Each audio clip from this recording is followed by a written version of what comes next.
Welcome to the Remarkable Retail Podcast, Season 8. This episode goes to 11, presented by Celonis. I'm Michael LeBlanc. I'm Steve Dennis. Our very special guest in this episode recorded live in Las Vegas on the Shoptalk TV stage is Craig Brommers, CMO for American Eagle Outfitters. Yeah, this was a ton of fun. First of all, doing this live, the first Shoptalk TV experiment or what have you. I don't know if it's much of an experiment, but that was a ton of fun. Yep. And Craig is a great guy. I actually met Craig the night before at a dinner, which listeners will hear I make a reference to. But Craig's just a very cool guy, very articulate, and great, extensive, diverse background at Abercrombie & Fitch, Gap, Calvin Klein, and now AEO. And then I think the other thing that's super interesting is just his knowledge of the Gen Z customer, which we get into. So I won't step on that too much. Let's talk about Shoptalk itself. So busy, active show. We were very busy. We had, thankfully, Goldilocks weather for our beachside cabana. We did some great interviews. We had a nice cocktail party to launch one of the elements of launching your book, and saw lots of great friends and had dinners and stuff. All that was fun. What's your takeaway from the content or themes that you picked up on? Well, first of all, my big takeaway is I am not in conference shape. I'm some of that is being old and not in the best shape, period. Some of that is still getting over this bronchitis. But man, it was you are just, recovering. Yes, you should give yourself that. You are recovering. I'll be a little bit easier on myself. But yeah, just going 4 days nonstop is pretty tiring. But of course, the most important things beyond catching up with folks are the content. And I got just real quickly a few key themes.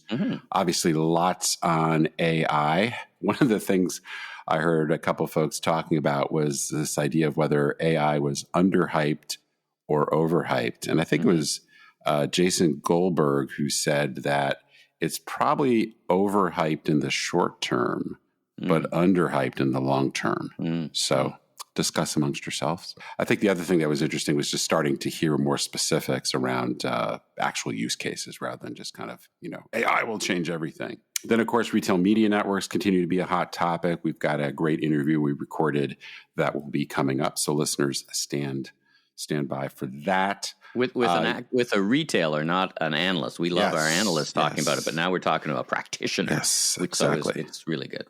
Yeah. And then this was perhaps a little self-serving since I talk about this in my book and we've talked about it on the podcast, but several retailers talking about how they are narrowing their focus, in some cases de-emphasizing the edges of their customer group, in other cases, or also reducing their assortment and going deeper. So this editing to amplify strategy, we heard about that from Forever 21, Zappos, a few others. Lots of discussion, kind of touched on this a little bit with Craig, I think, around the battle for attention, which just seems to keep escalating. Scott Galloway, who I'm sure many people listening know and who's been on the pod, he said a few months ago that we should think about the war for attention being one market. In other words, don't just think about it as the battle for attention for retailers. It's just the battle for attention for anything as people are on their devices, whether it's, posting on social media or shopping or whatever one's doing on their texting, et cetera. So, that gets to be obviously a increasingly difficult thing to try to become that compelling signal amid all the noise and distraction. This I found a little bit funny. I'm curious your thoughts on this. Was this idea that now there's this new thing because now we're tired of frictionless, we're tired of omni-channel, we're tired of whatever. Now it's unified commerce, and I said to you off mic that we called it unified commerce when I was at Neiman Marcus in 2004. And it's like apparel, everything old is new, right? It just comes back. Vintage trend. We'll all be wearing bell bottoms at next year's Shoptalk is my prediction. I can't, man, I'm not sure how I feel about that. But got my dad jeans ready. But the other one was that stores are back. And I think this is funny because, they never really went away. And actually, I'm not sure that the traffic data actually shows that it's radically different in the last year. In fact, it might be flattening a little bit. But I think the importance was really not so much that there is a big change in traffic. It's more that companies brands are starting to pay more attention or sort of accepting that the retail apocalypse is nonsense. Lots of people are still in stores. So let's focus more of our attention, more technology on stores. Now, in all the keynotes, and there's a lot of keynotes, I didn't take in a whole lot of them, but there's a couple you went to, you made a plan to go to because there is some very specific leaders you wanted to hear from. I think Tony Spring was one of them, yeah? Yeah, well, there's like, I forget the number, like 225 or 250 speakers or something like that. So there's lots to choose from and many big names, both on the retailer management side as well as thought leaders and whatnot. But I think the two most anticipated talks were from Tony Spring, the new CEO of Macy's, and Tom Kingsbury, who's the relatively new CEO at Kohl's. And both of these brands, of course, are mounting turnaround strategies. And I thought overall Tony did a really nice job under difficult circumstances. I sometimes say with both of these people, it's like when bad jobs happen to good people because it's a pretty challenging story. Tony didn't say a lot more. If people have seen the investor presentation that he gave, he didn't say a whole lot more other than it was, on a big stage, big PowerPoint, and a few more details. But he did a really nice job delivering it, had a lot of enthusiasm, talked about being kind of a pragmatic optimist, I think was the term he used. But, not a lot of detail. But, the reality with both of these, and maybe I'll just talk quickly about Tom's as well, and so I've got kind of the same comment for both of them. Tom Kingsbury also presented kind of a high-level view of where Kohl's was going, talked about the Babies R Us partnership, which we talked about last week, I guess that was, but also shared about their plans to expand the home categories quite significantly, I think about 40%. And I think this is pretty interesting, particularly in light of Bed Bath & Beyond going out. There's kind of a jump ball for a lot of that business. Kohl's already has a significant home business. Tom's got lots of experience from his Burlington days in the category. So I think this is we'll obviously see how it turns out, but that sounds like a pretty savvy strategy. Of course, he also talked about the expansion of Sephora, plans to open small stores. A number of things that have been shared. What's going on previously? Yeah. So there's a lot in motion, a lot in motion there. But, for both of these guys, they've got, pretty challenging story, a lot of skeptical folks, both in the industry and on Wall Street. And, as publicly traded companies, I think this is the one thing to remember about these publicly traded companies. They can't say too much, realistically, like, us analyst types like to hear a lot more detail. But for being on a huge stage and being a publicly traded company, I think they both did a nice job telling a, reasonable story. Yeah. As you say, at this point, and the story is just beginning for them. Any kind of turnaround like that's going to take a couple of months at least to even just get some momentum going. So I don't know. Wish them both the best. Lots of people work for those companies, so it's a good thing if they continue to, and perhaps even wedge themselves into some growth. And then one other thing, when I saw Tony Spring post about his talk on LinkedIn Media, I asked him to come on the pod. And we're actually connected. I've never met him in person, so probably shouldn't just refer to him as Tony. Should probably be Mr. Spring at this point. Yes. But I did ask him to come on the pod, and he's kind of saying there's a chance, but he said let's deliver first. So anyway, well, he responded I don't think that's happening this year. But, yeah. Anyway, well, listen, in the world of podcasting and getting guests at that level, to have them respond and say respond back to is a very good sign. So that's fantastic. I didn't know that. That's great. All right, let's get to the news. So I think I got to start calling you Nostradamus. One of your predictions is coming true writ large. You've got some big retailers talking about going private. We've already been talking about Macy's potentially. Now there's one more in the hopper. Talk about what you're seeing and what the prospects are. Well, as you know, I'm no retail prophet because that would be silly to call myself that. But yes, one of my predictions for this year was that Nordstrom would go private, and this is certainly far from a certain thing. But we did get news this past week that they are apparently exploring this possibility with Morgan Stanley and Centerview, trying to see if there is private equity interest. Now, some folks may remember that Nordstrom tried to do this before in 2018, and for various reasons it didn't happen. You could argue that it's easier this time around, which is not a good reason for it to be easier, but the stock is down over 50% since then. So we're talking about a lot less of an investment. But of course, part of the reason why the stock is down, or perhaps the big reason why the stock is down, is that the performance hasn't been that good. And they've also given a pretty weak outlook for the year. So we'll see where this goes. I mean, I've had actually a few conversations while I was at Shoptalk about like what's going on with Nordstrom, because they really feel like they've lost their way. Now, there are definitely some broader issues in the department store sector, all the stuff we've talked about. But I do feel like they've, particularly since Blake Nordstrom died a few years back, seems like, they had the false entry into, or the poor entry into Canada, a bunch of the experimentations they tried to wind their way out of. And so whether that's directly attributable or not, I'm not sure. But in any event, this should be pretty interesting. So yeah, perhaps we'll have both Nordstrom and Macy's going private later this year. Let's shift gears and get into activewear categories. When I travel now, I have to say I wear Lululemon pretty much head to toe, very comfortable to travel in. And I think I'm not the only one, because they had great sales, up double digits. And but the forecast is kind of mixed, but let's get into it. Yeah, well, we're I think just about done now at this point with earnings season. So several big retailers reporting this past week. And it's, I just looked at the stock performance for the first two we're going to talk about. So Lululemon, yes, as you pointed out, strong sales, particularly in international. Nice, very nice improvement in earnings. They're already a quite profitable company. Nice. But they gave weak guidance. Now, they do have some pretty tough comps. This is, in a weird way, a little bit like the Joanne story, in that certain categories that performed well during the peak of COVID and then also benefited from all the stimulus, now as things are slowing down, have some pretty tough comps. Well, the stocks, at least Friday morning, is down quite a lot. So a lot of concerns here. Somewhat in a similar vein, though not a strong performance overall by any stretch of the imagination, Nike reported, and their sales were flat-ish overall, up in North America, which actually Wall Street was expecting pretty much flat, and also beat on earnings.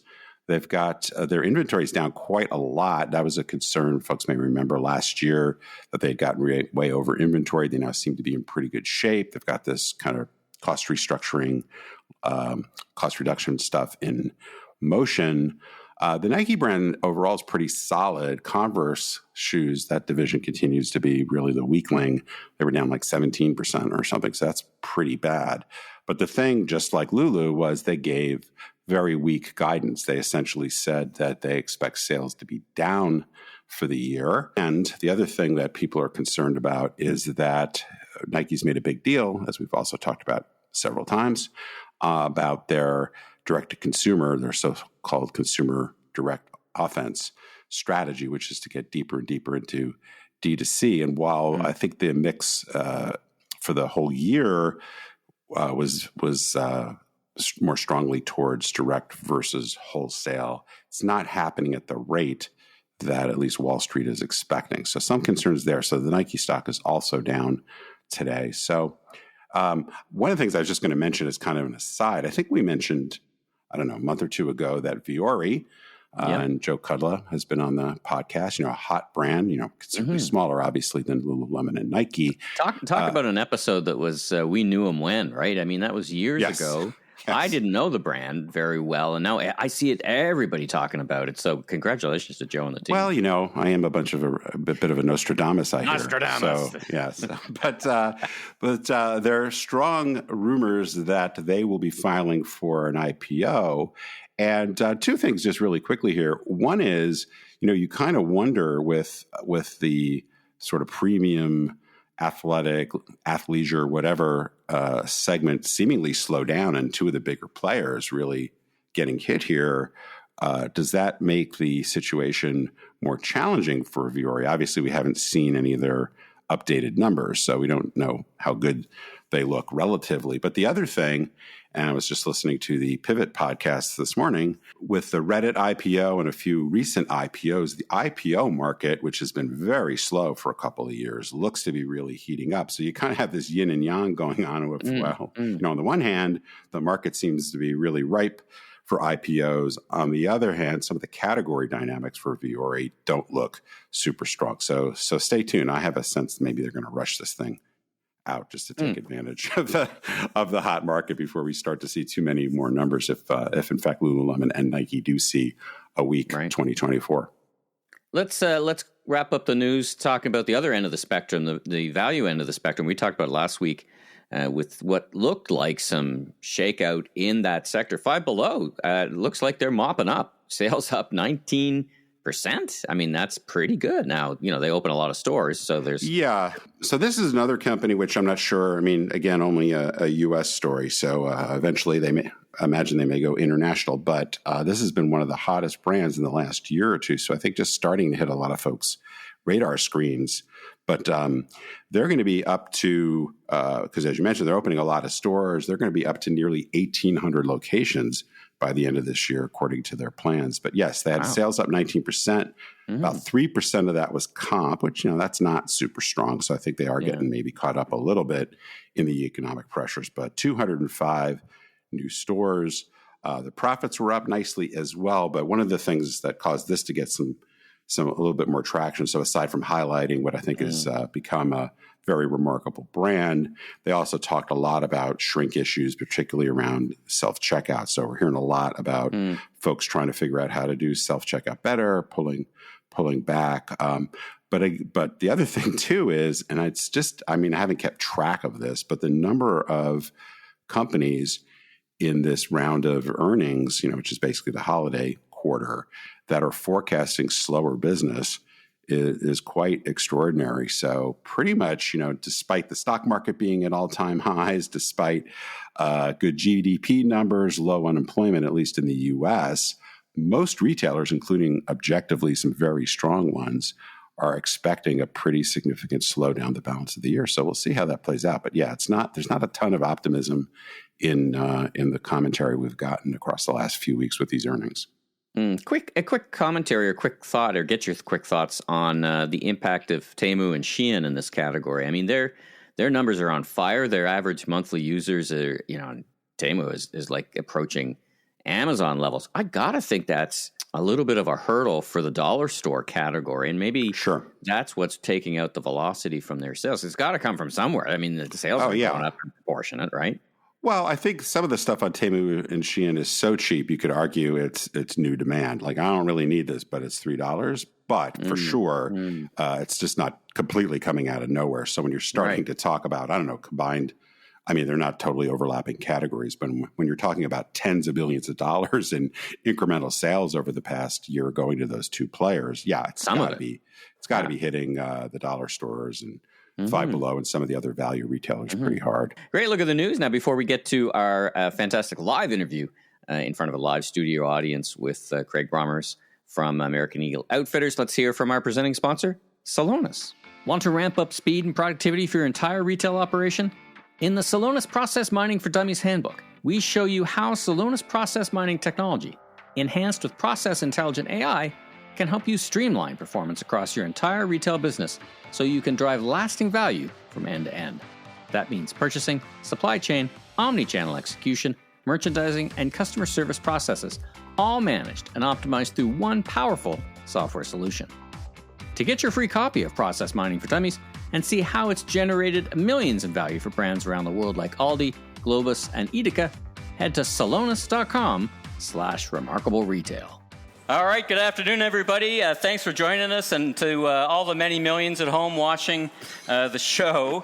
This is going to be recorded both here, and we're also recording this live for the Remarkable Retail podcast. So you're all on the podcast, so let's hear it.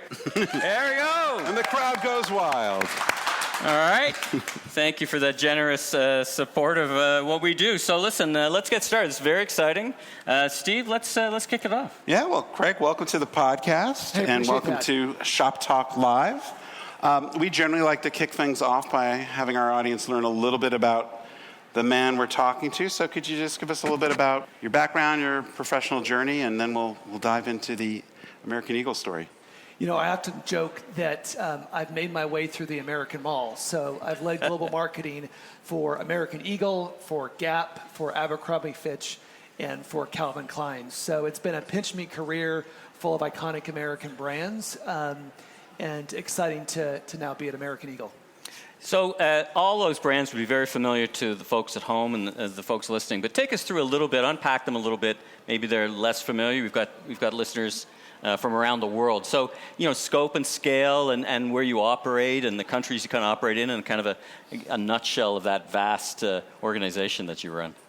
Yeah, at American Eagle, we are the number one retailer for Gen Z. So that core audience is age 15 to 25. We are also the number one market share leader for jeans in America. So for Gen Z, for women of all ages, and the second jeans destination next to Walmart. So pretty good for a specialty retailer. We operate the second largest retail footprint in America, but also have a very big and very fast-growing digital business. So American Eagle, as we just reported the other week, a lot of momentum at our back as we head into fiscal 24.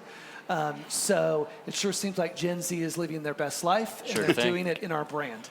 And beyond the American shores, are you international? I know you're in Canada. Talk about that a little bit. We are. We have a nice presence in Canada, a big and growing presence in Mexico, but we operate in about 50 countries around the world, U.S. by far the biggest, but we are excited about our international expansion. Oh, that's fantastic. Now, is that licensee or is that owner-operated, the it's international expansion? It's a little bit of everything. Right, A little bit of everything, exactly. All right, cool.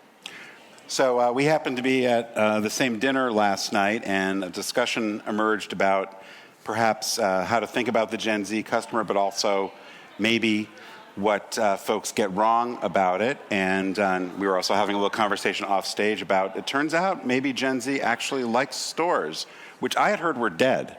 But it turns out maybe not so much. But you had some interesting perspectives. Would you be kind of willing to talk about Gen Z and stores? And I know you have some plans to open quite a few more stores. Yeah, the death of physical stores is greatly exaggerated, right? And that is largely because of younger audiences.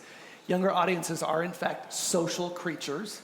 And yes, that does mean social media. And of course, they're on their phones. But honestly, after having so much of their lives taken away in 2020 and 2021, they are back in physical retail in a big way. And we've been a big beneficiary of that.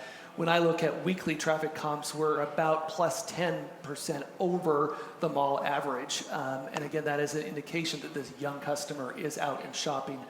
We tested a new retail store format last year in 5 locations. It worked so well. As we just announced in our earnings call, we're going to be rolling it out to at least 80 new stores this year.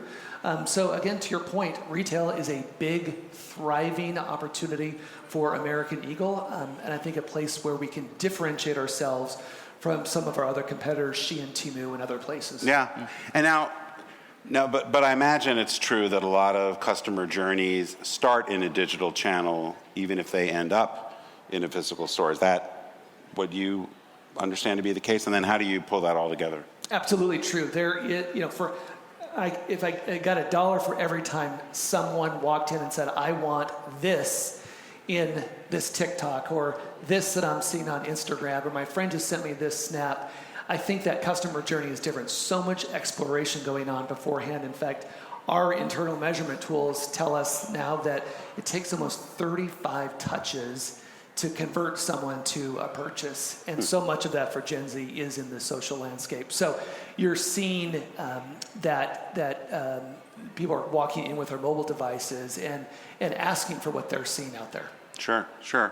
So I understand there's this new growth plan that you've announced, which coincidentally, it looks like it's called Amplify, Execute, and Optimize, and it seems like the initials might have something to do with your company name. Yeah, for those of you listening, AEO is some marketer, maybe me, got involved in that. Whatever we do, it's got to add up to the same letters, That's whatever right, words that's right. we put together. Yeah.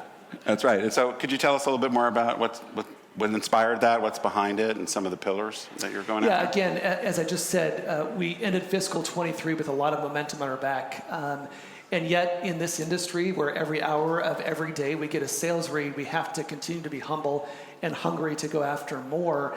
And this plan allows us to focus our teams on what's next. For the American Eagle brand specifically, it does mean the broadening of our customer base. Doesn't mean losing that focus on Gen Z, but the fact is that Gen Alpha, kids that are generally 13 and younger, are beginning to shop our brand. And an interesting insight from post-pandemic is that millennials, people that used to wear us in high school and college, are actually coming back to the brand. So we have a broadening of that customer age base, and also looking at a broadening of usage occasion. As I just mentioned, we are by far the number one seller of jeans, but there are other opportunities. We've identified going out, something we call social casual is one of those. And if you see any younger man, all he's wearing is athletic these days. And we actually have a couple pieces in our men's line that do a significant amount of business, and we're challenging ourselves to leverage that in a bigger way to build out a sub-brand called 24/7, our new men's activewear line. So one of the things I'm trying to understand a little bit more, and I want to maybe talk a little bit about some of the specific things that you've done over the last few years to get on this good trajectory, but could you comment just generally, apparel's been, I would say overall, a pretty tough business for a while. We've seen a lot of success in off-price, but certainly the historically strong department stores, that are often in the same malls that you're in. I'm not asking you to give advice to those department stores, but what is? I mean, it's about a 15-point, I think, difference in terms of sales performance for some time now. What, other than brilliant marketing, maybe that's all it is, it's all marketing, has really made the difference? I think one of the key things that's made a difference at American Eagle is the flexibility and the nimbleness that you need to engage with this younger customer. I'll give you an example. This back-to-school season, we've set up this big jeans campaign. That campaign has been thought and rethought and thought again for more than 9 months. We soft launch meaning literally no marketing support, a capsule Halloween collection. It's July, by the way. And you know where the story is going. Guess what was the number one searched for term on AE.com for 10 weeks? Halloween. And of course, that is the moment as a CMO and his or her team goes, we're going to rip up the playbook and we're going to follow the customer. And I think that this team at American Eagle has done such a great job of being nimble and being flexible and being reactive to what's going on out there and being extremely close to our customer, because one of the greatest assets we actually have is our store associates. We have 35,000 store associates, vast majority Gen Z, and they give us feedback in real time, and we're able to react. So I think that that's really set us apart in this retail environment. Maybe just one more question on that. Could you talk a little bit more about the role of customer insight in informing these strategies? Obviously, that's a big part, but specifically, like sometimes I hear people talk about that, we're customer obsessed, yada, yada, yada, but what are you actually doing? What's really making the difference in terms of gleaning insight and then translating that down to marketing? I think you've gone through some SKU rationalization, product rationalization. Like, how do you actually take that insight and turn it into real actions? I'm really glad you asked that question, because I think we have the best damn consumer insights team in retail. And we approach this discipline in a number of ways. One is we have our own customer panel, a group of 2,000 individuals aged 15 to 25, and we can ask any question on any topic, and we often do. And that really gives us an immediate read on something. Two, I just mentioned our store associates, and we have a great feedback loop of that. We've also started an internal influencer program where our internal associates and internal employee population can also be an influencer in their community. And I think, honestly, if I reflect back on my own career, I've had to change my hardwiring. I was born and raised on high-touch, high-command brands like Calvin Klein and Abercrombie and Fitch. Right. I today seek out the advice and insight of our most junior associates. And I love the fact when someone has the confidence and the conviction to say, hey, Brommers, you got it all wrong. You're a Gen Xer. You don't understand this. So I think that that vulnerability has won as well. So I love our insights team, and I think that we're curious, and because we're curious, I think we're digging into things that many other retailers may not be. I want to pick up on one thread. You talked about your career. Did you always want to be a retailer? Retail has sometimes been described as an accidental career. Like, were you always going to be in business, always going to be in retail? How did you find yourself on the path that you did? I got a great piece of advice from my mother, who told me, do what you love and love what you do. And I've constructed a career of doing things that I'm super passionate about. I started in government and politics. I transitioned over into sports marketing for a moment. And I always was really curious about fashion and retail. And again, for a kid from relatively humble beginnings, 2 public school teachers, to be able to contribute and lead global marketing for those iconic American brands that I mentioned is a pinch me moment. So I think that, again, I've architected a career about passion and interest and curiosity, and that's led me to this place. Let's talk about digital. So let's talk about how you're adapting your strategies to be more relevant and better response. You and I have been on the mic before in another podcast, and I remember the time we were talking about the metaverse.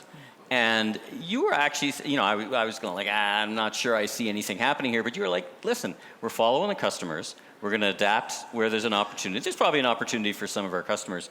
If we fast forward, that was probably even just after the pandemic, we fast forward today. We live in interesting times, right? We've got affordability issues for consumers. We've got new business models. You mentioned before Temu and Shein, the China factory direct model. That didn't exist when you and I were talking last time. In 1 year, it's gone tremendously fast. And there's a number of other things happening. So talk about how you sit back with your team and adjust your digital strategies to the times we live in today. Yeah, I think we have to, again, start with the consumer insight that there isn't a moment literally in the day that our customer does not have a device in his or her hand. And knowing that, we've really architected everything that we do, campaign and otherwise, to be digitally first. And so we spend a vast majority of our media and marketing money on digital platforms. We have a very fast-growing e-commerce business, including a very successful app. And we have a kick-ass loyalty program that continues to grow year over year, where we're able to have a more personalized engagement and relationship with our customers. So exciting times, overwhelming times. It can be. But it's an exciting time to be in this seat and on this team. And listen, we've gone 17 minutes into a podcast and not even said the words AI yet. So, and that'll be the next thing. I have the over, I think, on there that. There we go, so. right? Yeah. And that'll be the next frontier. You talked about the experience with Halloween and how you went back to team after 9 months, ripped up the plan. Is there anything about what you're doing, your digital strategies today, that surprises you, either positively or less positively? I thought that would really work, or that's working way better than we ever thought it would. Anything come to Remember mind? that metaverse thing? That didn't quite work out, right? No. But we were both kind of, I'm not sure if it's going to, Yeah. I think if we flash back, we're like, I'm going to follow it anyway, but I don't know where it's going to go. We'd be more positive about something like AI, for example. But is there anything that stands out in your mind that you're like, wow? I think the biggest thing that I've seen in this role in recent years is how customers want to see themselves. And as someone, again, who was born and raised on high gloss campaigns with the best known photographers and the best known models and the best known talent, and there's still a place for things like that. But when I look at pure performance, what always wins is user-generated content, employee-generated content. And I think that is extremely interesting, that this generation wants to see themselves. And I think that is transforming everything that we do, from in our studio to PDP to the way that we actually serve up advertising. So I think that's the biggest shift. Let's talk about your session tomorrow, which I understand is called Finding and Reaching Customers in a Fragmented Media Landscape. So we haven't talked too much about, and I assume that's not retail media from that side of the equation, but competing in a fragmentation from a consumer standpoint. So can you give us a little sense, not to steal too much of your thunder, but what you're going to be talking about there? Yeah, I mean, it is one of the most exciting and overwhelming times to be in retail marketing. There are so many choices to make to engage with an audience, and I can say that for me as a CMO, I think the thing that I'm on the hook for, my team is on the hook for, more than ever before, is measurement. What is actually attributably driving revenue, driving incrementality, and driving new customer acquisition? We embarked on a new measurement journey over the last couple of years that has opened my mind, opened the way that we approach our media planning. We've done some bold things. I won't give away all of our trade secrets, but I'm really excited to get on that stage and talk with our friends at Meta, talk with an old American Eagle colleague who now heads up marketing at Coach, and share what we're seeing and hearing out there. For us, probably no huge surprise, paid social is a thing that is driving results more than anything else, with TikTok, Meta, and Snap being at the top of that. And yet, we're seeing live experiential activations also driving a lot of really intriguing results. And so I think it's this dichotomy of new age and old age or battle-tested things that is working in the marketing world right now. When you talk about live activations, can you give us a little color commentary about how that's working, specific things that you're doing? Yeah, a couple great examples. One is we took over the High Line in New York City in the early fall with an amazing jeans installation where we had every single fit, size, wash combination on that High Line. It was such an immersive experience for customers to walk through and say, wow, AE offers a lot of jeans. Mm-hmm. Two, we're on the road. College kids, obviously a really important part of our customer base, and we followed college football. It's certainly a big passion point with some exciting activations.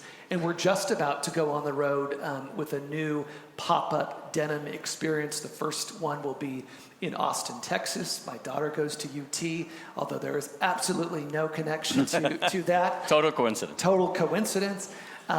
So again, it's this tactile, experiential world that our customer base wants to be part of, and yet at the same time, they're leading innovation in the digital space as well. So it's that dichotomy that is really intriguing. Maybe another little shift here, but you've been the CMO at a number of brands. I don't know that I've seen this statistic recently, but I seem to remember a couple of years ago, it was quoted that the typical CMO lasts like 22 months or something like that, and if anything, seems to, how long have you been in your job? You can go from hero to zero very quickly in this chair. But to your point, I think whether it's 22 months, I've seen things that say 2.8 years. But the good news is, guys, that I am 3.5 years old at American Eagle. So, I may, You're an outlier. But I think a modern CMO, whether in our industry or in others, there is such different skill set that each person brings to their job, and I think it's really important that both sides of the equation are very clear on what does success look like, because there's so many times that a company thinks they need someone that leans a little bit more brand, but comes to find out they want someone very analytical, or vice versa. I'm a guy who I hope brings both the art and the science to the mix. And I think in our industry, that's really what's needed.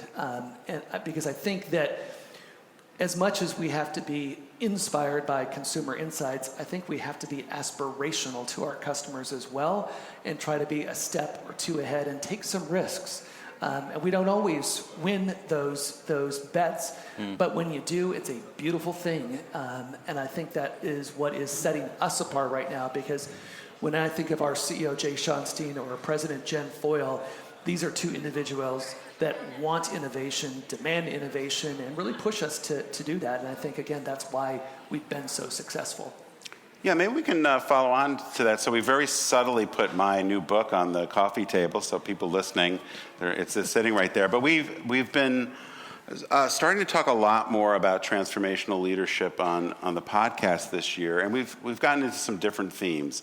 Some of that is, why is it that so many companies have taken so long to respond to some of the trends, what I call sleepwalking through the revolution. We've also been talking about how, what's the right balance of innovation? How do you this idea that maybe safe is actually risky. So but that doesn't mean everything has to be a moonshot or some swing for the fence kind of thing. But can you talk a little bit more about how you balance risk, because the performance at American Eagle has been demonstrably excellent over this last period of time. So you've made quite a few changes, but at the same time, you've also, I think, kept your core solid. How have you navigated that? Yeah, a couple of things come to mind. First of all, I think that we've built a culture where failure is actually rewarded, because that means we're pushing ourselves. Now, you don't want to make the same mistake twice or 3 times, but it's okay to unpack something that just didn't work out. That's okay. Yeah. Let's call it, let's learn from it, and let's move on, because sometimes that unlocks something really, really powerful. Yeah.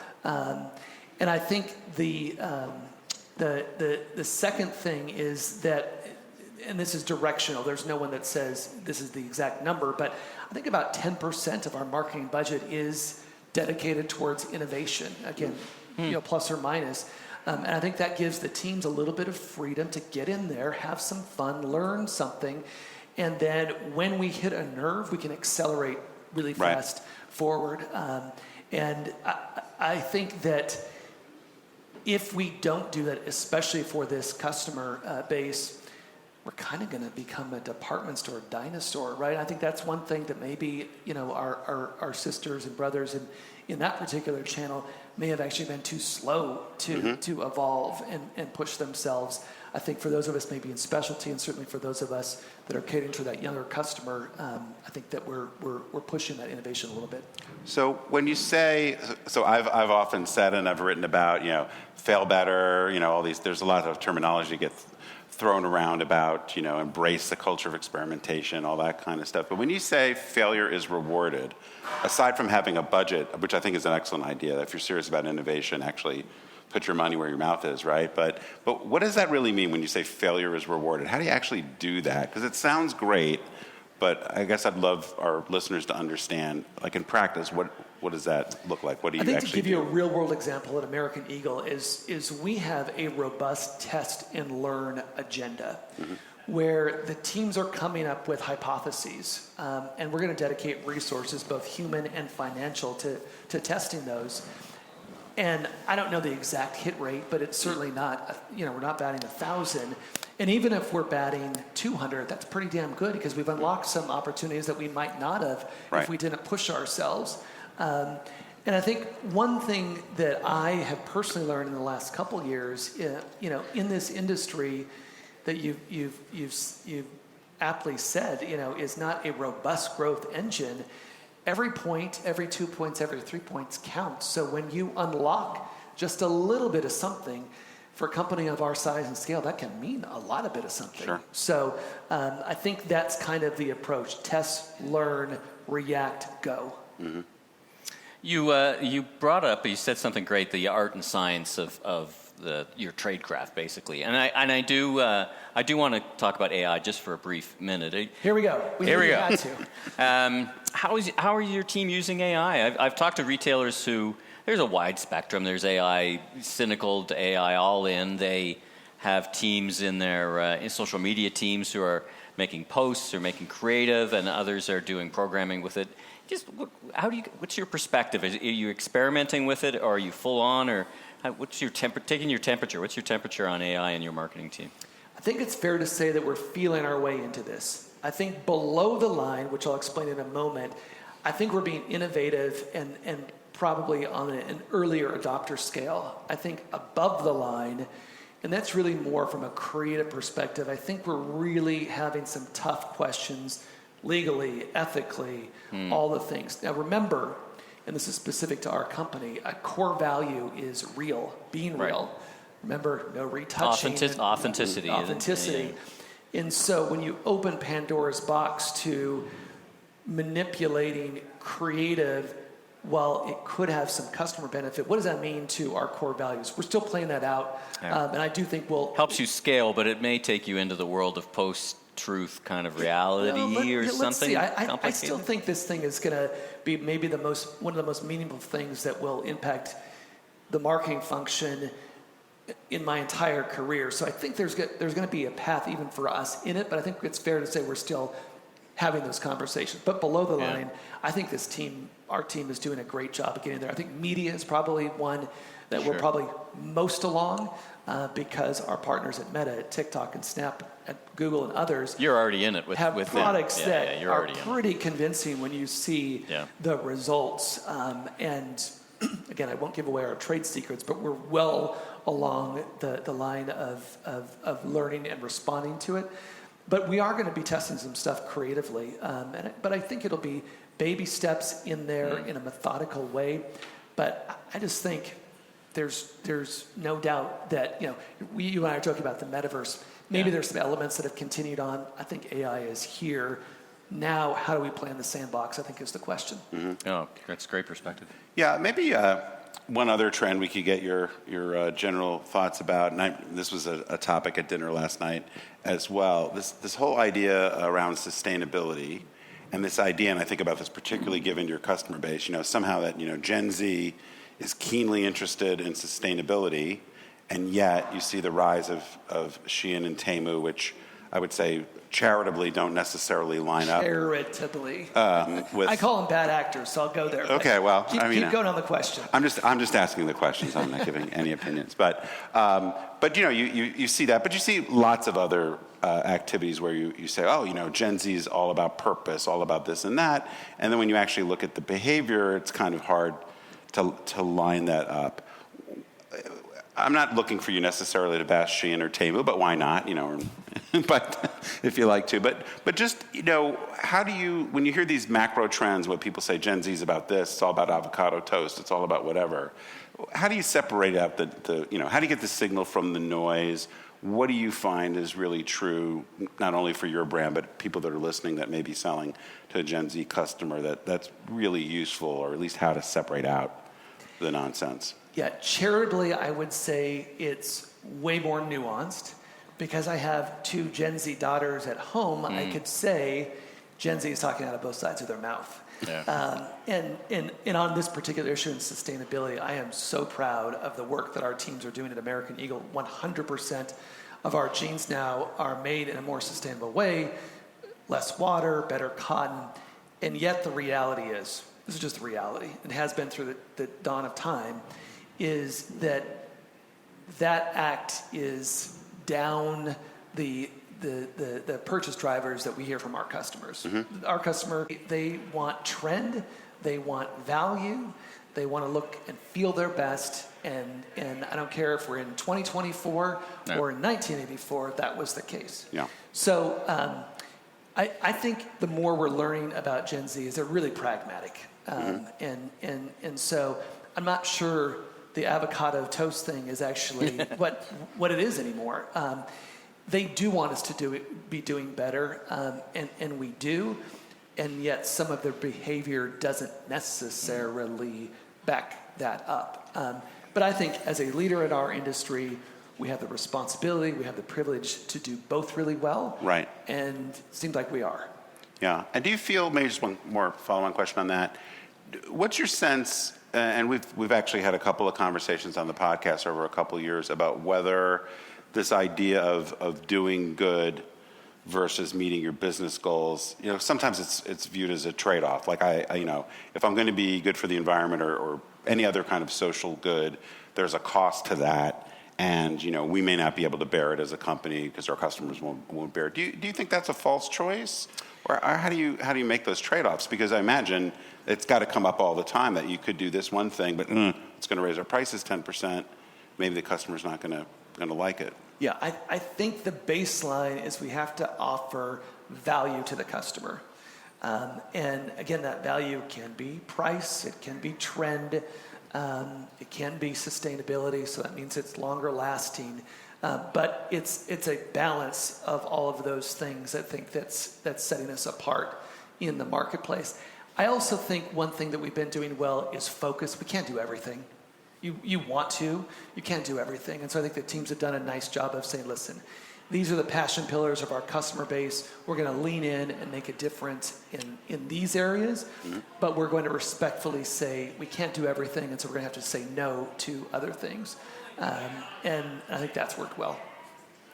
Well, fantastic. Like we're almost at time, so we wanted to get to an advice part. So you've been leading marketing in major brands, and you know we have listeners who may sit in a chair not unlike yours, or maybe they're in a smaller brand. 2 things they should start doing, and 1 thing they should stop doing. I think the first thing, I often talk about retail at the speed of Gen Z, and I'm going to key in on the word speed.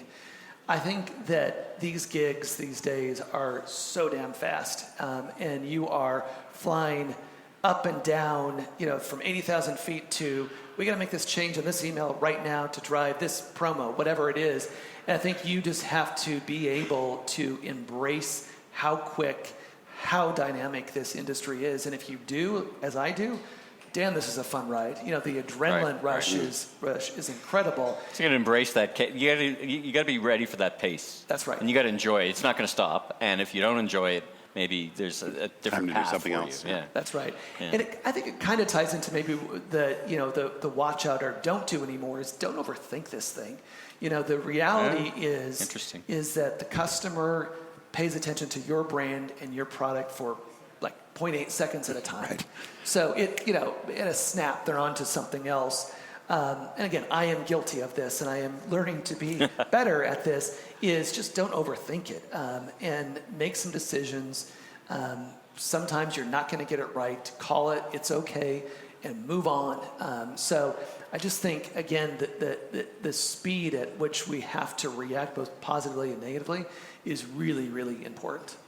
And as you give advice to folks who want to reach your level in your career, what's your advice to them? How should they set themselves up for success? I mean, I've always heard these kind of different ideas as I look for someone, for example, who's done a lot of high-performance sports because they get that sense of high performance. They learn from mistakes. They like mistakes. Like we've been talking about mistakes through the whole discussion of that they learn to lose very well, and they know what losing means and learn from it. So when you go to hire, and you know, I'm asking the question in 2 different directions. 1, when you go to hire, but 2, to set yourself up for success or a trajectory. What's your advice around that? A couple things come to mind, and this is just my journey. I'm going to start with something that feels very soft and squishy, but kindness counts. I actually think just being generally a good human being has helped me get to this level, because my philosophy in this role is I am empowering a team of 250 people. It is not about my way or the highway. It's about how you empower a team to do their best work. That's a big part of Steve's book, actually, because you on that kind of journey from I'm the leader, I need to know everything and be able to answer everything, to which is impossible. And that like it's almost an old. How do you describe in the book? It's a little bit of, I think it's just an old school, it's almost like a military command and control sort of structure, that I alone can fix it kind of idea. And, if you're not humble, you're not vulnerable, you're not asking for help, it's just impossible really to succeed, I think. I think it's always been true, but I think it's particularly true today. Yeah. I think the second thing that's worked well for me is in a professional way and in a respectful way, I've been able to say the hard truths to some of the biggest names that our industry has ever seen. Mike Jeffries at Abercrombie, or Linda Walkner at Warnaco. And I think that what I want to see from people that are coming up in our organization, again, is that confidence and conviction to have a point of view, to call me or call other leaders out in terms of, hey, maybe you have it wrong, or to play devil's advocate, what if we approach it a different way? I think that can set you apart. And I guess the final thing is curiosity. Again, I'm going to say it again. Every hour of every day, we get a sales read, and there's something that's happening, both good or not, that you should be curious about and be excited by. And so I think if you have that mindset, you can have a wickedly successful career in retail. And if you're passionate about marketing, you can certainly work your way up in any organization. Well, retail has always been seen as a meritocracy, right? There's opportunities for curiosity. It's a wonderful, wonderful industry. Well, listen, you talked a couple times. You said this thing, pinch me moments, or pinch me time, or whatever it was. This was a pinch me moment for our podcast. So it's so great to have you on here on the Shop Talk Live stage, and also on the Remarkable Retail podcast. So thanks for your generous sharing of insights and time, and we wish you continued success and safe travels in everything you do. Thank you very much for having me, guys. All right. Appreciate it. Thanks for tuning in. New episodes of Season 8 presented by Celonis will show up every Tuesday, so be sure to tell your friends and colleagues in the retail industry all about us. I'm Steve Dennis, author of the best-selling book Remarkable Retail, and my new forthcoming book, Leaders Leap, Transforming Your Company at the Speed of Disruption, which will be published in April and is available for pre-order at booksellers everywhere. You can learn more about me, my consulting, and keynote speaking at stephenpdennis.com. I'm Michael LeBlanc, consumer retail growth consultant, keynote speaker, producer, and host of a series of retail trade podcasts, including this one. You can learn more about me on LinkedIn. Safe travels, everyone.